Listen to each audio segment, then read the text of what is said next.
සුබ දවසක් කියලා පිළිගන්නවා අදත් ඔයාලා හැමදෙනාම සංකවිත් වර්ල්ඩ් YouTube channel එකට. ඉතින් අද මම අරන් එන්න බලාපොරොත්තු වෙන්නේ ගොඩක් දෙනෙක්ට වැදගත් මාතෘකාවක්. ඉතින් ගොඩක් දෙනෙක් බලන් හිටිය මාතෘකාවක් තමයි අද මේ විදිහට වීඩියෝ එකකින් මම ඔයාලට අරන් එන්න බලාපොරොත්තු වෙන්නේ.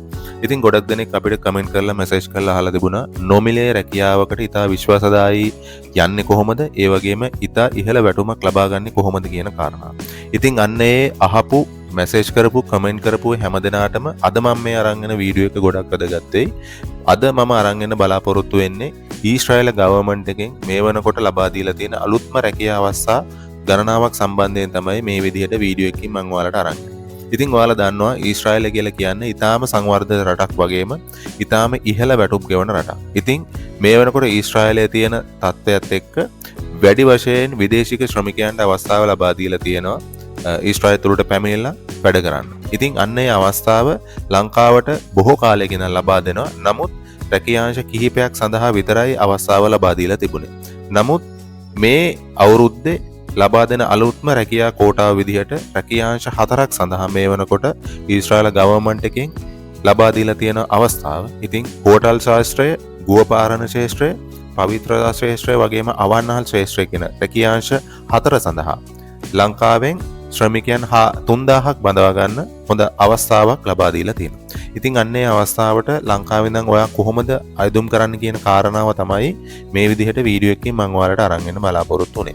ඉතින් මෙන්න මේ අවස්ථාව සම්පූර්ණයෙන්ම ලබා දෙන්නේ ශ්‍රී ලංකා විදේශ සේවා නියුක්ති කාර්යාංශය හරහා.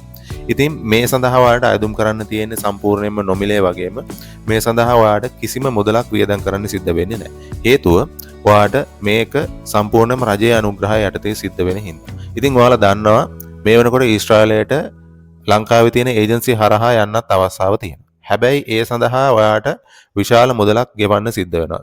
අවම වශයෙන් ලක්ෂ 20ක්වත් ඔයාට මේ රැකියාවක් ලබා ගන්න නම් ගෙවන්න ඕනේ. හැබැයි මේ හේතුම වෙලා තියෙන්නේ ඊශ්‍රායලය තුළින් විශාල වැටුපක් ශ්‍රමිකයෙකුට ගෙවන හින්දා. අවම වශයෙන් ලක්ෂ 7ක වැටුමක්වත් ඔයාට ලබා ගැනීමේ හැකියාව තියෙනවා. ඒක ඔයාට වැඩි කරගන්න පුළුවන් ඔයාගේ තියෙන එක්ස්පීරියන්ස් එක මත. ඉතින් ඒ හින්දා අවම වශයෙන් ඔයාට ලක්ෂ 7 සැලරි එකකටවත් ඔයාට යන්න අවස්ථාව උදා කරගන්න පුළුවන්.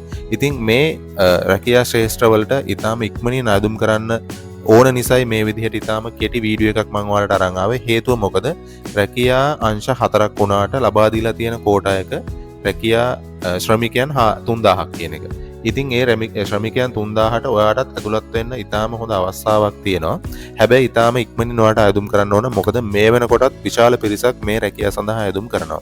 ඉතින් ඒ නිසා මං මේ කෙටි වීඩියෝ එක අරන් ආවේ ඔයාලට මේ chance එක ඊටාම ඉක්මනින් ලබා ගන්න කියන්න. වගේම යම් ක්වොලිෆිකේෂන් ටිකක් තියෙනවා මේ ඔයාලව දැනුවත් කරන්න මේ රැකියාව වලට අයදුම් කරද්දී.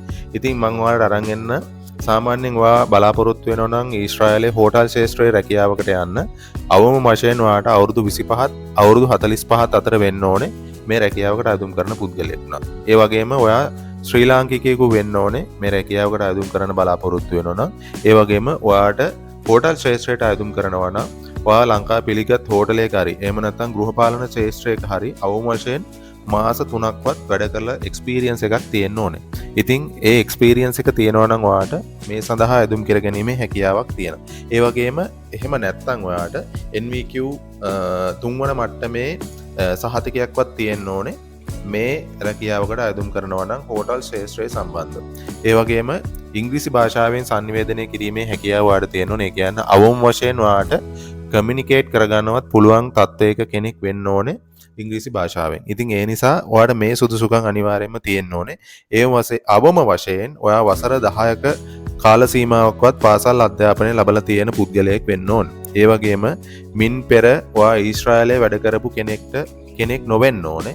හේතුව කලින් ඔයා වැඩ කරලා තියෙනවා නම් ඔයාට මේ රැකියාව සඳහා අයදුම් කිරීමේ හැකියාවක් නැහැ. ඒ වගේම කවුරුන් හෝ ඊශ්‍රායලයේ මේ වෙනකොට ඉන්නවනම් එහෙම නැත්නම් ඔයාගේ බිරිඳ වෙන්න පුළුවන් ඔයාගේ අම්මා හෝ තාත්තා හෝ කවුරු හරි ඉන්නවනම් ඔයාට මේ සඳහා අයදුම් කරන්න හැකියාවක් නැහැ. ඒ වගේම ඔයා මානසික සෞඛ්‍ය හොඳ නිරෝගී පුද්ගලයෙක් වෙන්න ඕනේ මේ රැකියාවකට අයදුම් කරනවා නම්. ඒ වගේම ඔයාට ලංකාවේ කිසිම අපරාධ චෝදනාවක් හරි එහෙම නැත්නම් කිසිම චෝදනාවකට ඔයා සිරගත වෙලා තියෙන පුද්ගලයෙක් වෙන්න බෑ. ඒ සඳහා ඔයාට අනිවාර්යයෙන්ම පොලිස් වාර්තාවක් ඉදිරිපත් කරන්න ඕනේ. ඒ වගේම හෝටල් ගෘහපාලන ශේෂත්‍රය කියන්නේ ඉතාම හොඳ ශේෂත්‍රයක් වගේම ඉතාම තරගකාරී ශේෂත්‍රයක් ඒ වගේම ඉතාම හොඳට මහන්සි වෙලා වැඩ කරන්න පුළුවන් වැඩ කරන්න වෙන ශේෂත්‍රයක්. ඉතින් ඒ නිසා ඔයාට හොඳ ශරීර සෞඛ්‍යයක් තියෙන්න ඕනේ. ඒ වගේම මේක ඇවිල්ලා PIBA ඊශ්‍රායල ජනගහන සංක්‍රමණික හා දේශසීමා ආයතනය විසින් තමයි අවසන් තීරණය ලබා දෙන්නේ. ඉතින් ඒ නිසා ඔයාට මේ සියලු සුදුසුකම් සම්පූර්ණ කරන් පස්සේ ඒ තීරණයත් එක්ක ඔයාට පුළුවන් මේ ඊශ්‍රායලයේ මේ රැකියාවලට අයදුම් කරන්න. ඉතින් ඔයා ඊශ්‍රායලයේ අවන්හල් ශ්‍රේෂ්ඨයට යන්න ඉන්න පුද්ගලයෙක් නම් ඔයාට පහත සුදුසුකම් මං කියන සුදුසුකම් සපුරලා තියෙනවද කියලා ඔයා බලන්න. අවම වශයෙන් ඔයා අවුරුදු 25ත් අවුරුදු 40ත් අතර පුද්ගලයෙක් වෙන්න ඕනේ. ඒ වගේම වළංගු විදේශ ගමන් බලපත්‍රයක් තියෙන්න ඕන වගේම ඔයා ශ්‍රී ලාංකික පුරවැසියෙකු වෙන්න ඕනේ. ඒ වගේම ආපන ශාලා ශාස්ත්‍රයට අදාළව තියෙන මොකක් හරි කෝස් එකක් කරලා තියෙන්න ඕනේ. එහෙම නැත්නම් ඒ හා සම්බන්ධව පළපුරුද්දක් තියෙන්න ඕනේ. මම කලින් කිව්වා වගේ අවුම මාස 3කටවත්. ඒ වගේම ඉංග්‍රීසි භාෂාව ඔයාට කතා කරගැනීමේ හැකියාවක් තියෙන්න ඕනේ. මොකද හෝටලයක ඔයා දන්නවා වැඩ කරනකොට සාමාන්‍යයෙන් ඒ අදාළ ගැනවා ලංකාවේ ඉන්න අය විතරක් නෙමෙයි ඔයාට ගනුදෙනු කරන්න වෙන්නේ. විතර ගොඩක් පිටරට කට්ටියත් එක්ක ඔයාට ගනුදෙනු කරන්න සිද්ධ වෙනවා. ඉතින් ඒ නිසා යම් කමියුනිකේට් කරගැනීමේ අවශ්‍යතාවය නිසා ඔයාට ඉංග්‍රීසි භාෂාව යම් තාක් දුරට හරි කතා කරගන්න පුළුවන් වෙන්න ඕන. ඒ වගේම 8 වන ශ්‍රේණිය දක්වා ඔයා පාසල් අධ්‍යාපනය වුණා කියලා කිසිම ගැටලුවක් නැහැ. ඒ වගේම කලින් කිව්වා වගේම අයදුම්කරුවන් මින් පෙර ඊශ්‍රායලයේ සේවය කළ තියෙන කෙනෙක් වෙන්න බෑ. ඒ වගේම ඔයාගේ ඥාතීන් කවුරු හරි ඉන්නවා නම් ඒ සඳහාත් ඔයාට ආයුධම් කරගැනීමේ හැකියාවක් නැහැ. ඒ වගේම ඔයා හොඳ මනා සෞඛ්‍ය ශරීර සෞඛ්‍යයකින් ඉන්න පුද්ගලයෙක් වෙන්න ඕනේ. ඉතින් මේ සියලු කරුණු කාරණාත් එක්ක ඔයාට පුළුවන් ඊශ්‍රායලයේ අවන්හල් ශාස්ත්‍රයේ රැකියාවකට ආයුධම් කරන්න. ඉතින් මේ විස්තර ටික දැනුවත් වුණා නම් ඔයාට පුළුවන් ඉතා ඉක්මනින් මේ රැකියාවලට ආයුධම් කරන්න. ඉතින් මම ආරාධනා කරනවා වැඩි කල් වේලා ගන්නේ නැතුව මේ රැකියාව සඳහා ආයුධම් කරන්න. ඉතින් රැකියාව ඔයාට ආයුධම් කරන්න පුළුවන් ශ්‍රී ලංකා විදේශ සේවා නියුක්ති කාර්යාංශ වෙබ් අඩවියෙන්. ඉතින් මම ඒකේ ලින්ක් එකත් ඔයාලට දාලා තියන්න. ඉතින් මට අවශ්‍යතාවය තිබුණේ මෙන්න මේ පිළිබඳව ඔයාලා දැනුවත් කරන්න. ඉතින් මම ආරාධනා කරනවා හැමදෙනාටම ඉතා ඉක්මනින් මේ රැකියාවලට ආයුධම් කරන්න. මොකද සීමිත රැකියාව අවස්ථා සංඛ්‍යාවක් පමණයි තියෙන්නේ. ඉතින් ඒ නිසා පුළුවන් තරම් ඉක්මනින් ඔයා මේ වීඩියෝ එක දැක්ක සැනින් මේ රැකියාවලට ආයුධම් කරන්න. ඉතින් මම ලින්ක් එකක් දාලා තියන්නම්. ලින්ක් එකට ගිහලා ඔයාලට පුළුවන් ඔයාගේ ඔන්ලයින් ඔයාගේ ඇප්ලිකේෂන් එක සබ්මිට් කරන්න.